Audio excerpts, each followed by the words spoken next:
भाजी अब कहा जाता है कि कविताएं जो हो और वो भी हिंदी की कविताएं हो तो छापना बड़ा मुश्किल होता है, पब्लिशर छापते नहीं। लेकिन ऐसे में लिखी हुई महंगी कविता तो किताब पे नजर पड़ती है, आप उसको हटाते हैं। ओमा द अख जी, कितने की है किताब सर?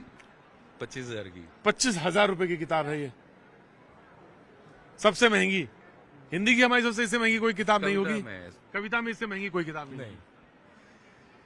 25,000 रुपए की है। चांद चांद तुम नानी की कहानियों में मेरे मामा बने, जितने प्यारे लगते थे अमेरिकन झंडे के नीचे उतने ही कुरूप लगते हो।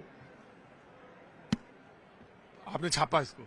हमने छापा सर। एक्चुअली ये किताब एक क्या बोलते हैं, एक नायाब बोल सकते हैं कि कविता को जनता के सामने रखने का और उसका मूल्य,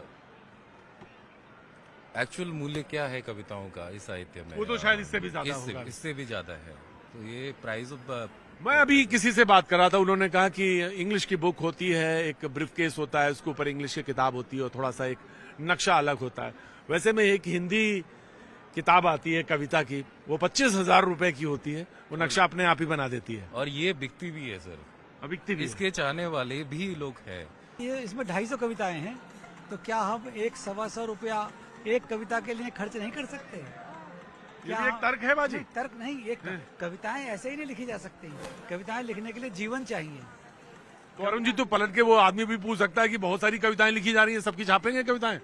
यदि कविताओं में दम होगा तो कविताएं छपेंगी और छप रही हैं। तो हिंदी कविता लिखने वालों हो जाओ तैयार, वाणी प्रकाशन के पास कविताओं लिखने के लिए पूरी जिम्मेदारी और रसद मौजूद है यहाँ पे, आइए आप। और कविता गंभीर होती है, कविता में कोई हल्के बातें नहीं कही जा सकती।